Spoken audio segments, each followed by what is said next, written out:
déjà dans le milieu du crédit, j'étais dans une banque américaine et je travaillais donc avec des réseaux d'apporteurs d'affaires indépendants, dont un réseau avec qui j'entretenais des relations depuis déjà quelques années. Ce réseau a compris l'importance de la crise qui s'annonçait en 2008 et donc a souhaité m'associer à leur projet de refonte totale de leur concept pour pouvoir résister à la crise et surtout reprendre du développement.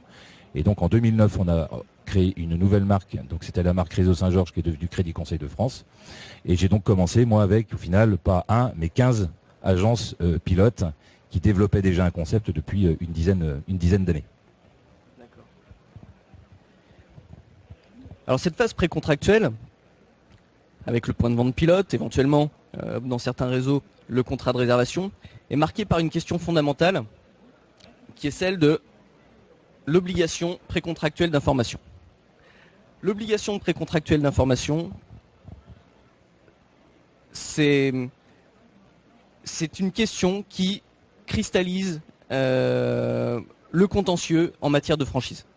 C'est une question qui cristallise le contentieux en matière de franchise. Pourquoi ? Parce que c'est une obligation légale qui a vocation à protéger le franchisé et à s'assurer qu'il s'engage dans le réseau en toute connaissance de cause.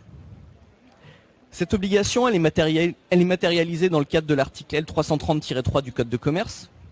Elle est issue de la loi Doubin. Et c'est le premier alinéa de cet article qui est intéressant. Je vais vous le lire. Toute personne qui met à la disposition d'une autre personne un nom commercial, une marque, une enseigne, en exigeant d'elle un engagement d'exclusivité ou de quasi-exclusivité pour l'exercice de son activité, est tenue, préalablement à la signature de tout contrat conclu dans l'intérêt commun des deux parties, de fournir à l'autre partie un document donnant des informations sincères qui lui permettent de s'engager en connaissance de cause. Cette obligation, elle est mise en œuvre par les franchiseurs dans le cadre de ce qu'on appelle un document d'information précontractuelle, le DIP, dans le langage franchiseur-franchisé. Alors pourquoi elle est importante cette obligation ? C'est parce que la sanction elle est importante. Dès lors que le franchiseur n'a pas rempli cette obligation de s'assurer que son franchisé s'engage en toute connaissance de cause, il y a une sanction d'une part pénale mais qui est très rare en pratique, une contravention, mais c'est surtout une sanction civile, c'est que le contrat de franchise peut être annulé. Alors pour vous donner un ordre d'idée, l'annulation du contrat de franchise, ça veut dire remboursement par le franchiseur de l'ensemble des sommes qui ont été versées par le franchisé dans le cadre de l'exécution du contrat de franchise. Alors quand ça intervient le premier mois, il n'y aura pas de difficulté. Quand ça intervient au bout de 5 ou 10 ans, le franchiseur, il n'est pas très content. Alors on va faire un petit focus sur le DIP. Il doit être communiqué 20 jours avant la signature du contrat de franchise. C'est impératif. C'est-à-dire que les juges apprécient strictement cette obligation. Vous allez me dire, oui, mais entre 19 et 20 jours, qu'est-ce qu'on en a à faire ? Le franchisé, il a quand même pu réfléchir. Oui, mais c'est pas la question. La question, c'est, on a un délai légal, voilà, il faut le respecter. Le conseil que je donne aux franchiseurs, c'est, est-ce que vous êtes bien assuré que le DIP a été signé 20 jours avant le contrat de franchise ? Peu importe s'il faut retarder ensuite la signature du contrat de franchise, c'est essentiel. Alors qu'est-ce qu'il doit contenir ? Une étude du marché général et local et leurs perspectives de développement. C'est-à-dire que le franchiseur, en amont du contrat de franchise, il a un travail à faire auprès de son franchisé, ce qui doit étudier le marché général, pour une enseigne qui est implantée en France, le marché national. Mais par exemple, s'il a un franchisé qu'il souhaite implanter à Grenoble, il doit étudier sur la ville de Grenoble si le franchisé a des perspectives de développement et quelles sont-elles. Alors il y a une dérogation. Il y a une dérogation quand on arrive à démontrer que le franchisé, candidat, avait lui-même fait l'étude ou qu'il disposait des connaissances du marché rendant l'étude inutile. Alors j'ai une décision qui est toute récente, qui date de janvier 2016. Dans le cadre de cette décision, on avait justement un DIP qui ne comprenait pas cette étude du marché local. Et pourtant, la Cour de cassation, donc la plus haute juridiction française, nous dit que le DIP ne comportait pas la présentation du marché local et ses perspectives de développement, mais le franchisé exerçait depuis 28 ans une activité de courtage en matière d'assurance et de crédit dans la ville de Rouen. Il a également exercé une activité de courtier en finance de 89 à 2006 dans la région d'Évreux. Et l'arrêt constate également qu'au terme du contrat, le franchisé déclarait avoir effectué lui-même sous sa propre responsabilité l'étude de marché. Voilà, donc une dérogation à l'obligation du franchiseur de faire une étude du marché général et local, c'est quand le franchisé est lui-même capable de faire cette étude ou qu'il s'est engagé à la faire. On trouve parfois, de moins en moins, dans les DIP, un prévisionnel. C'est-à-dire que le franchiseur, il a tellement envie de faire rentrer le franchisé dans son réseau qu'il lui dit attends, moi j'ai été voir un expert comptable, j'ai été voir l'expert comptable qui suit le groupe. Voilà, il y a un prévisionnel. Si tu prends le point de vente, tu es capable de faire ces chiffres-là. C'est pas une obligation légale, c'est pas une obligation de la loi Doubin, mais on le retrouve parce que des franchiseurs souhaitaient faire rentrer le franchisé. Là, attention. À partir du moment où le franchiseur s'engage sur des chiffres, dès lors que le franchisé ne les atteint pas, il engage sa responsabilité. Le DIP, il doit aussi comprendre l'expérience de l'entreprise et de ses dirigeants sur les 5 dernières années, les comptes du franchiseur des 2 dernières années, la nature et le montant des investissements que le franchisé devra réaliser. Voilà. L'objectif de cet article, c'est que le franchisé s'engage en toute connaissance de cause. En pratique, je vous ai parlé du prévisionnel. Le prévisionnel, si le franchiseur s'est engagé sur des chiffres, la jurisprudence est quand même assez flex avec l'appréciation qui en est faite. C'est-à-dire qu'on considère que le franchisé, c'est quelqu'un d'indépendant. Il ne doit pas dire amen à tout ce que lui dit son franchiseur. Il doit être intelligent et réfléchir. Et en gros, la jurisprudence nous dit, voilà, le franchiseur engage sa responsabilité si le prévisionnel n'est pas atteint, mais seulement, on considère que sa responsabilité est engagée seulement si les chiffres du franchisé sont 30% inférieurs à ceux prévus dans le prévisionnel du franchiseur. Un exemple de mauvais DIP. Une décision du 14 janvier 2015. Le DIP ne contenait que des informations générales sur le marché national, aucune sur le marché local, privant le franchisé de la possibilité d'apprécier la rentabilité du concept. L'historique du réseau était incomplet, avec un épisode d'inactivité inexpliqué entre 1990 et 2006 pour le franchiseur. Enfin, le franchisé n'a pas été informé de la situation de l'un des dirigeants de la société franchisée qui avait dirigé précédemment une autre société mise en liquidation judiciaire 2 ans avant la conclusion du contrat de franchise. Il ressort de ces éléments que le consentement du franchisé a été vicié par un ensemble d'informations tronquées, vagues et confuses. Voilà à quoi sert le DIP. Comment ça se passe dans votre réseau ? Heureusement, ça ne se passe pas comme ça, mais là, vous avez quand même un cas qui est quand même assez salé. Pour rebondir sur vos propos, le document d'information précontractuelle est effectivement un élément qui est très important dans l'entrée, on va dire, physique en relation entre le franchisé et le franchiseur. Vous avez effectivement un CV qui doit être complet. On doit savoir en l'occurrence, chez Crédit Conseil de France, le dirigeant, ce qu'il a fait. Moi, on a toute ma carrière depuis 2004. Vous avez également les comptes. Si vous avez un jour un document d'information précontractuelle projet sans les comptes des dernières années, il faut partir en courant. Ça veut dire qu'on vous cache des choses importantes. Les notions d'extrait de casier judiciaire, vous voyez, moi c'est un document que je remets à chacun des prospects qui veulent avancer avec moi dans la relation et la construction de leur projet. Ils doivent savoir qu'ils ont en face d'eux un dirigeant qui est clean. En revanche, et pour avoir une véritable démarche intellectuelle et un acte intellectuel fort, l'étude de marché chez Crédit Conseil de France est à la charge du franchisé. On l'accompagne, on lui donne les sources vers lesquelles se tourner pour la rédaction de son étude de marché. Mais on trouve que c'est important, ça permet au franchisé de rentrer tranquillement sur sa zone avec des aspects économiques, socio-économiques, culturels, parce que ça rentre aussi en ligne de compte. Et le prévisionnel également, c'est le franchisé qui établit le prévisionnel. On lui donne effectivement les grandes lignes des charges qu'il aura à assumer d'un point de vue financier. Et pour le reste, on le laisse non pas se débrouiller, mais on le laisse prendre la responsabilité de la rédaction. On accompagne en revanche le franchisé avec une conf call de 2 heures environ avec son expert comptable pour expliquer à l'expert comptable la définition des chiffres d'affaires et justement les charges à assumer. Voilà. Et quand vous recrutez un franchisé, je vais dire n'importe quoi, sur la zone de Rennes par exemple, est-ce que vous prêtez attention à ce que ce soit un Rennais ou est-ce que vous faites appel à n'importe qui en France qui serait éventuellement susceptible de s'intéresser à la ville de Rennes? Alors c'est une question qui est pertinente.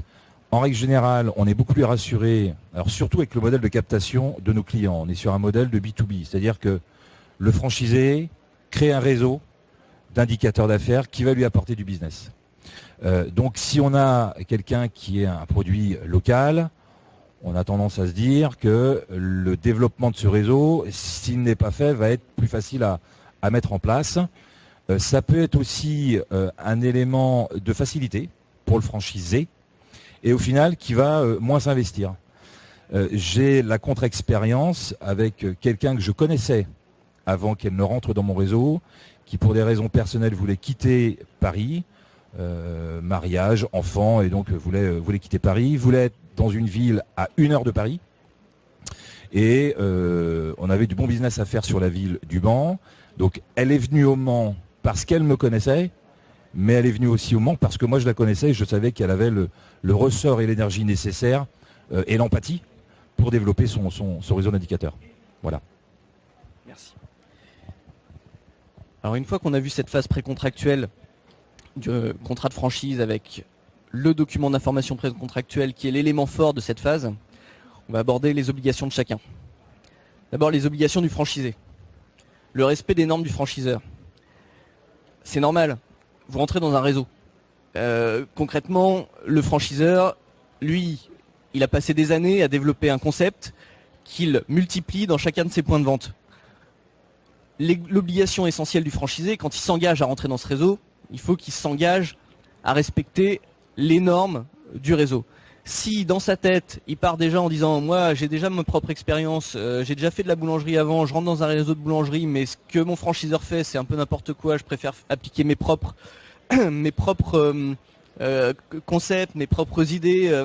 Si je pense à améliorer finalement moi-même le concept de mon franchiseur dans mon propre coin, sans avoir l'aval de ce franchiseur, concrètement, j'ai rien à faire dans le réseau de franchise. Ce que je cherche, c'est en fait une licence de marque, c'est pas adhérer à un réseau de franchise.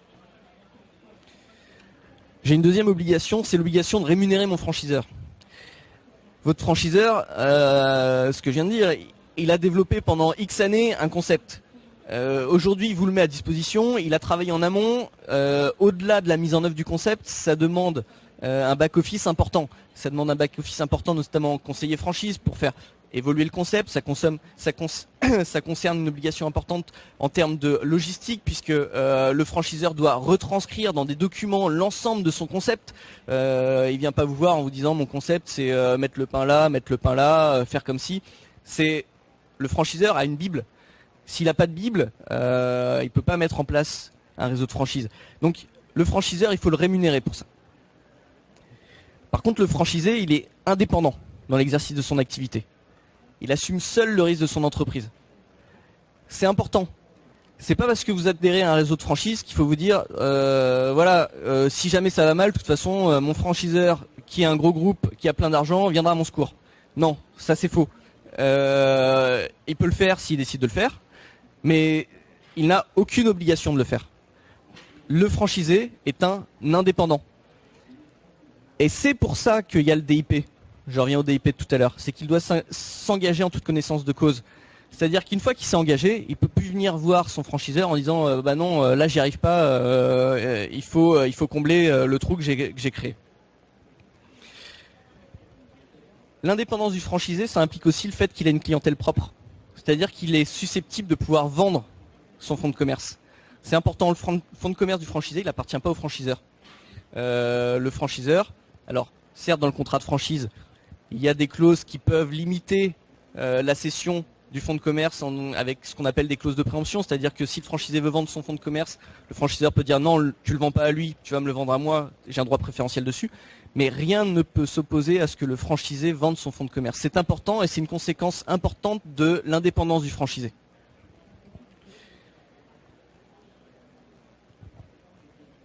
Dans le cadre de certains réseaux, et notamment, je pense par exemple à des réseaux en matière de restauration ou tout réseau où le concept du franchiseur passe par les produits. Le concept du franchiseur passe par une sélection de produits. On va avoir une obligation pour le franchisé de s'approvisionner exclusivement auprès, alors souvent de la centrale du franchiseur ou à tout le moins des distributeurs sélectionnés par le franchiseur. C'est important parce que c'est très contraignant.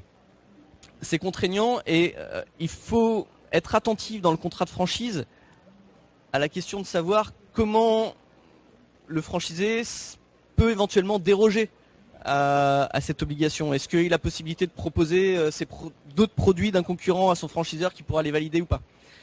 C'est important parce que ça peut cristalliser certains contentieux entre franchiseurs et franchisés et à tout le moins tendre les relations. Quand vous avez un franchisé qui trouve ailleurs moins cher que ce que lui propose le franchiseur, mais que le franchiseur lui impose quand même d'acheter ce produit, nécessairement ça crée des tensions. C'est des choses qu'il faut qu'on voit en amont. Il faut que le franchisé en ait conscience. À tout le moins en ait conscience avant de s'engager.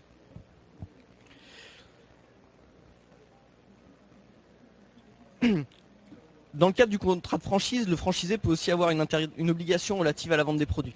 C'est-à-dire que le franchisé va régulièrement se retrouver avec une zone qui lui est attribuée et ne pas pouvoir aller sur la zone d'un autre franchisé. C'est important, notamment lorsque on a un franchisé local, par exemple un franchisé de Rennes qui dit tiens, moi j'irais bien m'établir sur la zone de Redon, il y a du business à faire là-bas, en plus mes parents sont de Redon, je connais du monde, je vais aller travailler sur Redon. Oui mais en fait il y a déjà un franchisé, je sais pas, à Questembert. Comment gérer cette difficulté? C'est source de tension, c'est une chose à laquelle il faut faire attention en amont du contrat de franchise. Il ne faut pas voir à court terme, il faut voir à long terme. On s'engage dans le cadre d'un contrat de franchise parce qu'on a envie que ça marche, on croit en ce contrat de franchise et donc on croit qu'on va évoluer. Est-ce que le projet à terme c'est d'avoir un seul point de vente ou est-ce que c'est d'en avoir 2, 3, 4? Si j'en ai 2, 3, 4, où est-ce que je vais les mettre? Est-ce que je vais proposer de les mettre dans une zone où il n'y a personne ou pas? C'est des choses qu'il faut envisager en amont de la signature du contrat de franchise. Comment ça se passe chez vous, monsieur Moza? Ça se passe comme vous le dites, c'est-à-dire que je n'imagine pas, quand un franchisé signe un contrat de franchise avec moi, qu'il ait encore une seule question qui n'ait pas trouvé de réponse. Et pour parler simplement de la multifranchise, c'est-à-dire d'un franchisé qui très vite va vouloir développer un deuxième, troisième point de vente, par exemple chez Crédit Conseil de France, où on a aussi besoin de gérer le risque. Donc, il faut à un moment donné ne pas créer de baronnie au sein du réseau, en tout cas pas chez nous. Dès le troisième point de vente ouvert, on a possibilité pour vraiment des développeurs d'ouvrir un quatrième ou un cinquième, mais c'est sous condition, avec le franchiseur qui va rentrer dans l'actionnariat d'une nouvelle structure qu'on va créer. Voilà. Parce que c'est une question qui se pose et qui doit se poser au début de la relation. Et pour tout ce qui était relatif au référencement, si vous êtes chez un franchiseur qui a des produits qui sont plus chers que chez le concurrent, à ce moment-là, il faut signer le contrat de franchise avec le concurrent. Voilà. Là encore, je dis sur le ton de la boutade, mais le franchiseur, s'il veut être tranquille avec ses franchisés, il doit être d'une extrême rigueur et d'une extrême exigence à son endroit avant de l'être avec les franchisés. Et ça, quand vous rentrez en contact avec un franchiseur, très vite vous sentez, si vous avez en face de vous quelqu'un qui effectivement commence par ne pas se faire de cadeaux, ou si vous avez quelqu'un de laxiste. Là aussi, si vous entrez en relation avec quelqu'un que vous allez trouver plus ou moins laxiste, qui ne va pas être très clair dans ses réponses, qui ne va pas avoir de documentation précise à vous présenter, perdez pas votre temps, c'est des prises de risque qui sont inutiles. Alors après les obligations du franchisé, les obligations du franchiseur. l'obligation la plus importante du franchiseur, c'est, enfin, la première obligation, pas la plus importante, la première obligation, c'est la mise à disposition de la marque et de l'enseigne. Vous allez me dire, c'est normal. Je rentre dans un réseau de franchise, j'adhère tout d'abord à quoi? À un signe de ralliement de la clientèle, c'est l'enseigne. Si mon franchiseur n'est pas titulaire de cette enseigne, le franchiseur commet une faute. Et il ne peut pas mettre en place un réseau de franchise. La deuxième obligation, et c'est celle-ci que je considérerais la plus importante, c'est la transmission du savoir-faire. Alors qu'est-ce que c'est que le savoir-faire? Le savoir-faire en synthèse, j'ai une décision Cour d'appel de Paris du 2 mars 2016. En synthèse, le savoir-faire, c'est apporter des informations non connues du public aux franchisés. Voilà, si vous voulez une synthèse du savoir-faire, c'est ça. C'est quelque chose dont dispose le franchiseur, qu'il est susceptible de mettre à votre disposition, mais qui est totalement inconnu du public. Alors on a une définition un peu plus précise de la part du règlement communautaire. C'est un ensemble secret, substantiel, indispensable pour la vente ou la prestation de services, identifié d'informations pratiques non brevetées, résultant de l'expérience du fournisseur et testé par celui-ci. Concrètement, le savoir-faire, en pratique, il figure dans la Bible. Le franchiseur, quand vous entrez dans le cadre de son réseau, la première chose qu'il doit vous faire, et d'une, c'est qu'il doit vous faire une formation pour vous dire, bah voilà, mon concept, on le met en œuvre de telle façon ou de telle façon. Et en plus, à l'issue de cette formation, il doit vous remettre un pavé dans le cadre duquel il y a résumé tout ce qu'il sait faire et dans le détail. Par exemple, pour une boulangerie, il faut que la température du pain soit inscrite, tel pain, tel moment de la journée, telle température, tant de durée de cuisson. Tout doit être inscrit dans la Bible. Si il n'y a pas ces éléments-là, si ces éléments-là ne sont pas transmis, il n'y a pas de contrat de franchise. Et j'ai en tête une décision qui a eu lieu, qui est intervenue il y a une dizaine d'années, où il a été considéré que, par exemple, qu'il n'y a pas de savoir-faire dès lors que le franchiseur, à l'issue de la formation, donne à son franchisé un livre qu'il peut trouver dans le commerce, en lui expliquant, voilà, moi je sais mettre en place, je sais vous expliquer comment mettre en œuvre ce qui est dans le livre. Alors vous allez me dire, c'est totalement fou, mais ça a été jugé, c'est une question qui s'est posée. Voilà. Pas de transmission de savoir-faire, pas de réseau de franchise. Alors, en pratique, quand il n'y a pas de réseau de franchise, je vous rappelle, annulation du contrat avec restitution de l'ensemble des sommes qui ont été versées aux franchiseurs. Comment ça se passe, chez vous? Il y a une Bible, des formations? Alors, au-delà d'une Bible, jusqu'en 2013, on l'appelait la Bible. Et puis ce document, on l'a mis au feu, puisque la réglementation nous demandait d'avoir des éléments beaucoup plus poussés, donc avec un terme qui veut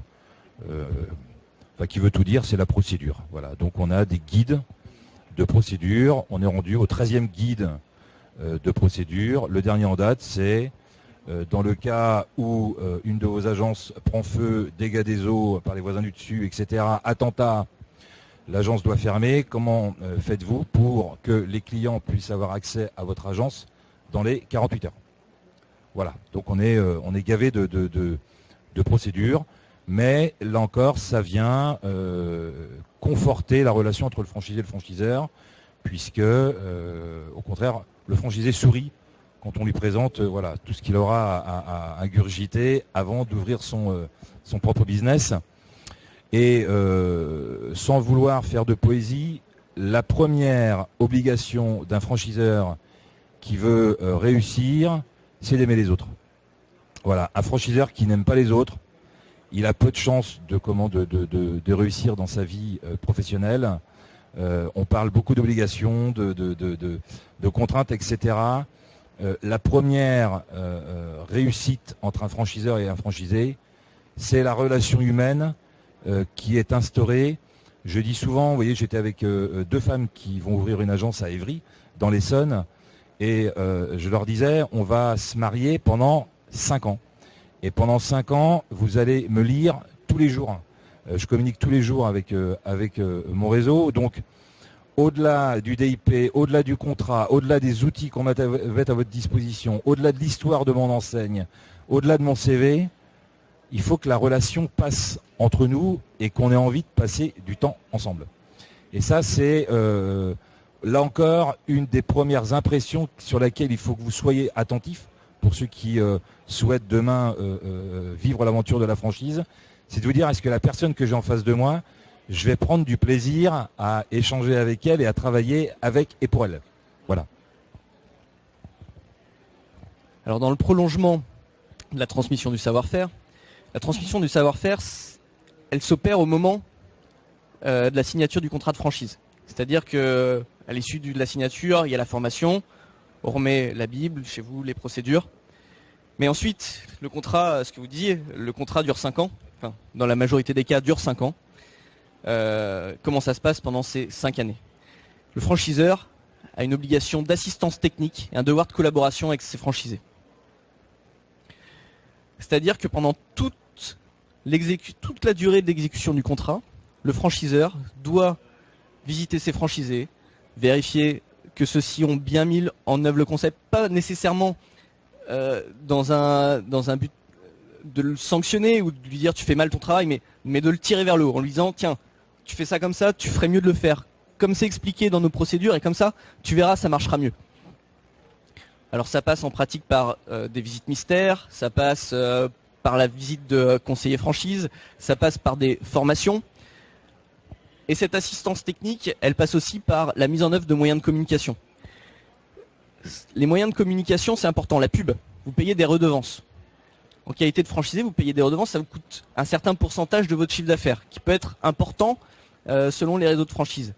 Le franchiseur, il a une obligation d'utiliser une partie de ses redevances pour communiquer sur le réseau. Si le franchiseur ne communique pas sur le réseau, ça peut lui être reproché. Et au-delà de lui être reproché, c'est un point qui cristallise les tensions. C'est-à-dire que vous payez des redevances, vous attendez un retour du franchiseur en termes de visibilité. Moi, j'ai vu des réseaux de franchise qui sont tombés parce que les franchisés ont dit on part. Franchiseur, tu ne fais rien, on part. On est capable de faire mieux sans toi. Voilà. Donc, en pratique, le franchiseur a un devoir de suivre ses franchisés et de les assister tant en termes de process que de communication. Alors j'ai isolé une décision de justice pour vous montrer que la jurisprudence est attentive à cette question.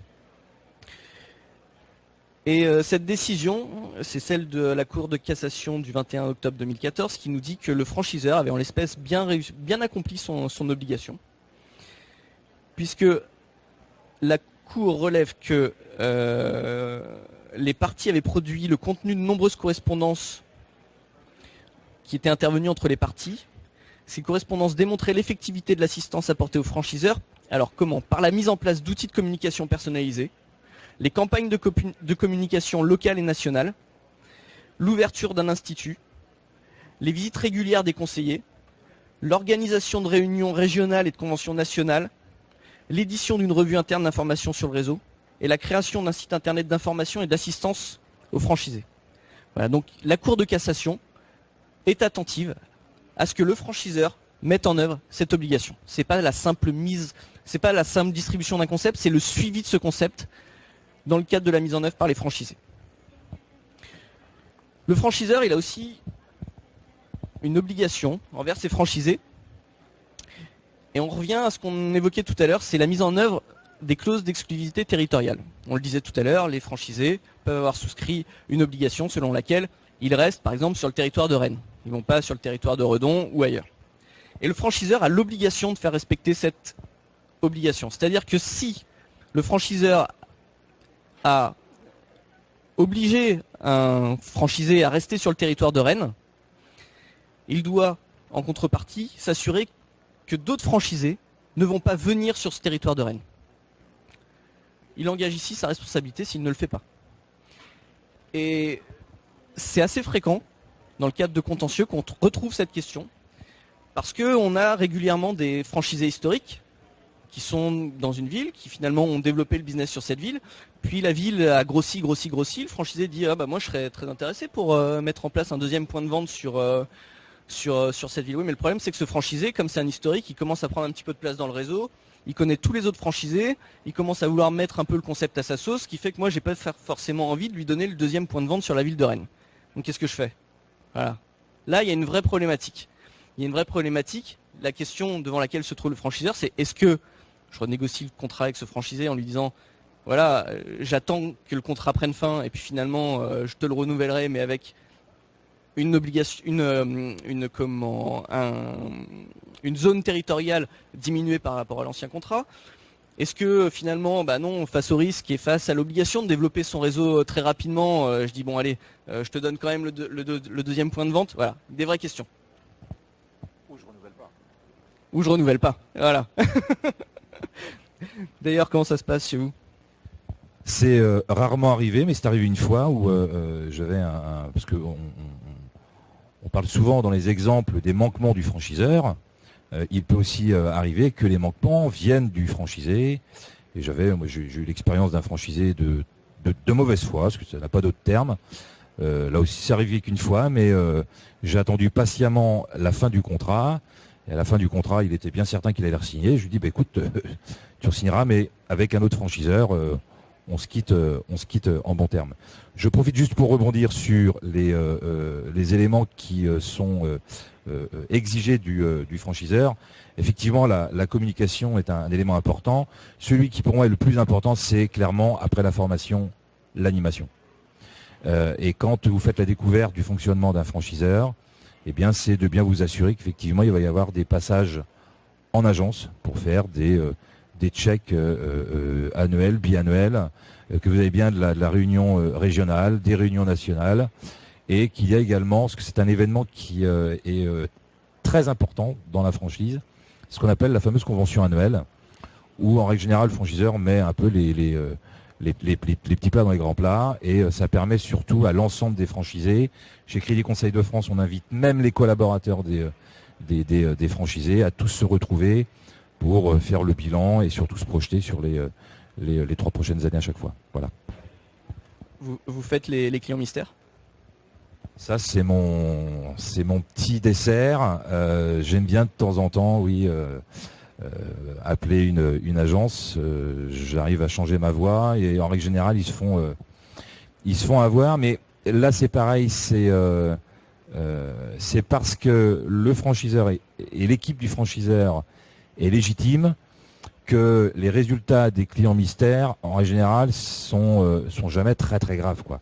On tombe jamais sur des gros dysfonctionnements. Voilà. Dernière chose, je voulais aussi rebondir sur ce que vous disiez. Effectivement, le franchiseur, il est là pour vous tirer vers le haut. Et je dis sans cesse, moi, à quelques-uns de mes franchisés qui ont cette tendance à résister, dire ne résistez pas au franchiseur. Il est là pour vous faire du bien, il est là parce qu'il vous veut du bien. Et ayez toujours en tête qu'un franchisé qui va bien, c'est un franchiseur qui va bien. Quand le franchisé va pas bien, il fait pas d'affaires, eh bien le franchiseur a une zone de chalandise qui n'est pas optimisée. Donc on revient à ce rapport de confiance et cette relation forte et humaine qu'il doit y avoir entre les deux parties, mais tout repose vraiment sur, au-delà des aspects contractuels, écrits, palpables, indiscutables, ça repose avant tout sur un élément qui est la confiance. Voilà, il faut que les deux parties aient confiance l'une dans l'autre. C'est un mariage. Voilà. Alors, dernier point sur l'exécution du contrat de franchise, il y a un point qui pose aujourd'hui de plus en plus de problèmes et qui le posera d'autant plus à l'avenir avec la mise en place des marketplaces, Amazon, Fnac, c'est les sites internet.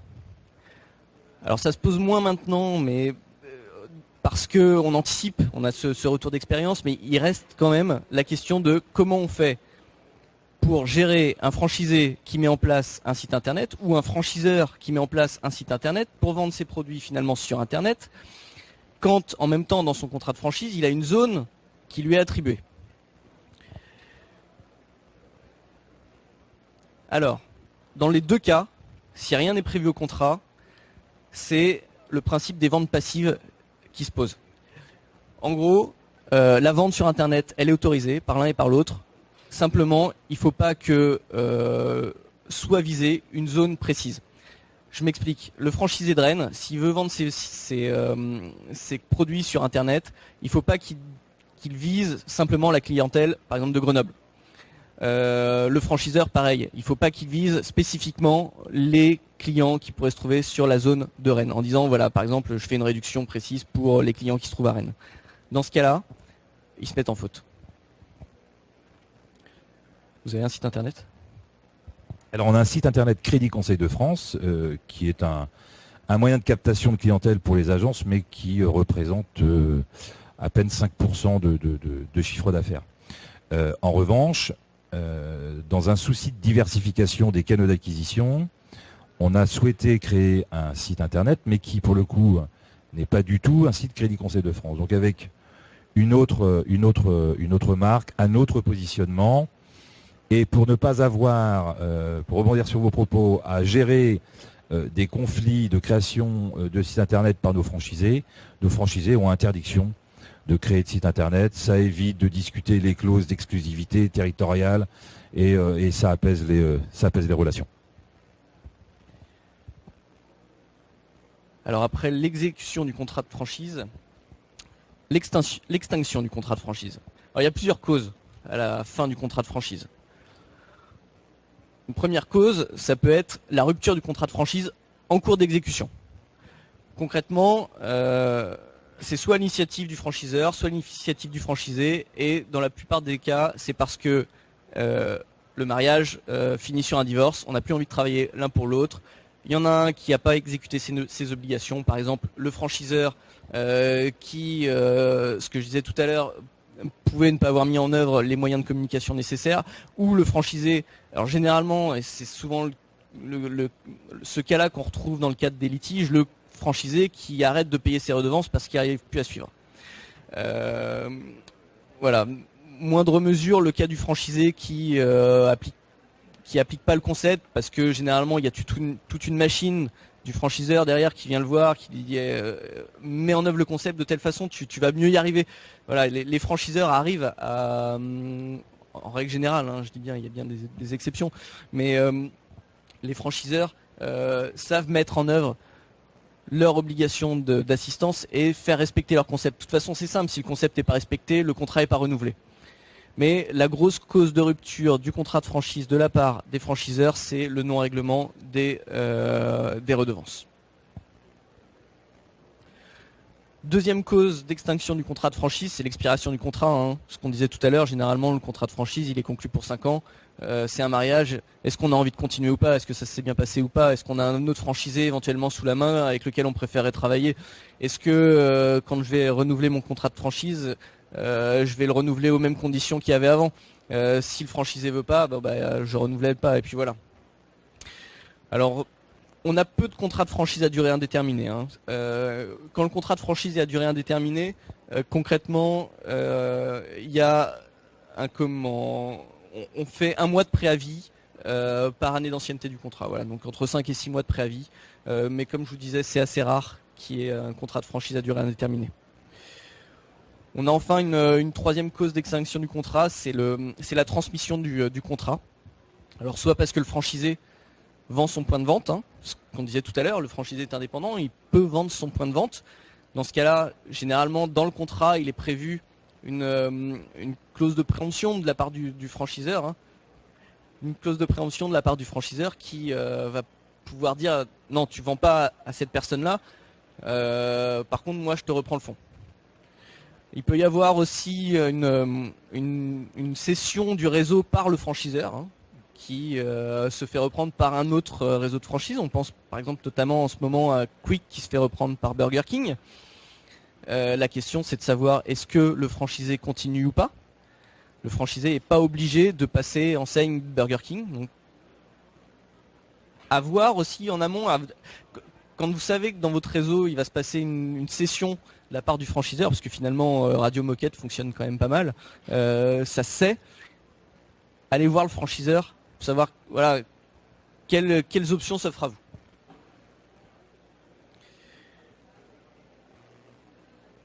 Ah, alors il me manque une slide, mais c'est pas grave. Il y a un point sur lequel je souhaitais mettre un focus dans le cadre de l'extinction du contrat de franchise. C'est que certains contrats, même la plupart, comportent des clauses soit de non-concurrence, soit de non-affiliation. Alors la clause de non-concurrence, c'est simple, c'est la clause qui vous interdit, suite à la rupture du contrat de franchise, de 1. Travailler pour un autre réseau, et 2. De développer la même activité sous votre propre nom. Par exemple, vous étiez dans un réseau qui vend des perles, vous n'avez pas le droit d'aller dans un autre réseau qui vend des perles, mais vous n'avez pas non plus le droit de mettre en place votre propre point de vente indépendant qui vend aussi des perles. À la différence de la clause de non-affiliation, qui, elle, vous interdit d'aller dans un autre réseau concurrent, mais par contre, si vous voulez vendre des perles sous votre propre nom, vous autorise à le faire. Voilà, différence entre clause de non-concurrence, clause de non-affiliation, qui est important parce que quand on rentre dans le cadre d'un réseau de franchise, voilà, on acquiert finalement aux côtés du franchiseur nous-mêmes une vraie expertise, un vrai savoir-faire. Voilà, est-ce que certains franchisés peuvent avoir une volonté d'indépendance un peu plus poussée que celle de rester dans un réseau? La clause de non-affiliation leur permet, à l'issue du contrat de franchise, de monter leur propre point de vente. Vous avez l'une de ces clauses dans vos contrats? Aucune. Je suis un homme libéral, donc tout ce qui peut contraindre la liberté, je l'exclus. Vous allez me trouver très présomptueux. Quand le franchiseur fait très bien son travail, les bons éléments ont une seule envie, c'est de renouveler le contrat. Et surtout pas de partir. Ça fait 9 ans que je suis à la tête de cette société. Et en 9 ans, j'ai eu 2 départs. 2 départs parce qu'on ne s'entendait pas et que le concept n'était pas réitéré. Et dans l'année qui a suivi le départ, à chaque fois, il y avait extinction de l'entreprise. Voilà. Mais pour tout ce qui est clause de non-concurrence, je n'en ai pas ni dans mes contrats de franchise, ni dans les contrats avec mes salariés. Voilà. Écoutez, je vous remercie pour cette... Oui, vous avez une question ?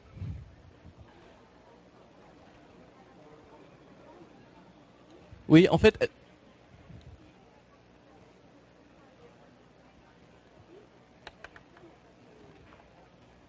Tout à fait, oui. La clause de non-concurrence, elle est... Alors, il y a généralement 2 types de clauses de non-concurrence. Il y a la clause de non-concurrence pendant l'exécution du contrat, mais qui s'explique tout à fait, puisque vous êtes dans le réseau, il n'y a aucune raison que vous alliez voir dans le réseau d'à côté. Voilà. Mais il y a aussi cette clause de non-concurrence post-contractuelle, qui là intervient et même commence finalement le jour de la rupture du contrat. Et à l'inverse du contrat de travail, sans contrepartie financière. Sans contrepartie financière. Oui, tout à fait. C'est une spécificité du contrat de travail. Ouais, alors elle doit être... Alors, la clause de non-concurrence, elle est limitée, elle doit être proportionnée. Déjà, et d'une, elle ne doit pas interdire le franchisé de réitérer son activité professionnelle. Concrètement, si le franchisé il était sur Rennes, normalement, la clause de non-concurrence, en gros, elle doit s'arrêter sur le Grand Ouest. Le franchisé doit pouvoir se réinstaller sur, par exemple, la région parisienne ou en Alsace. Ensuite, elle doit être limitée dans le temps. Et là, la durée, alors c'est une appréciation souveraine des juges, hein, mais en gros, c'est ça, c'est une année. Ouais. Plus de questions? Écoutez, je vous remercie et je conclurai sur un point. On a vu que le contrat de franchise c'était des obligations de part et d'autre. Monsieur mon voisin, vous nous avez dit tout au long de vos interventions que c'est un mariage et je suis tout à fait d'accord avec vous. Et le conseil finalement que j'aurais à vous donner, moi, si vous êtes intéressé par rentrer dans un réseau de franchise, c'est discuter avec votre futur franchiseur. Déjà, voyez si ça matche ou pas. Si ça matche pas, ça sert à rien. Mais discutez avec les autres franchisés. Allez voir les autres franchisés et demandez-leur comment ça se passe. C'est eux qui vont finalement vous dire, bah ouais, notre franchiseur, il fait ça, ça, ça et ça. Il est humainement comme ça, parce que c'est une histoire d'homme. Voilà, oui, pour conclure, c'est exactement ça. Demander à pouvoir visiter des franchisés. Allez même voir des franchisés sans prévenir le franchiseur. Vous êtes dans un pays libre et vous avez donc accès aux boutiques. Et ça vous permet d'en savoir beaucoup plus qu'un document d'information précontractuelle d'ailleurs. Merci, bon après-midi.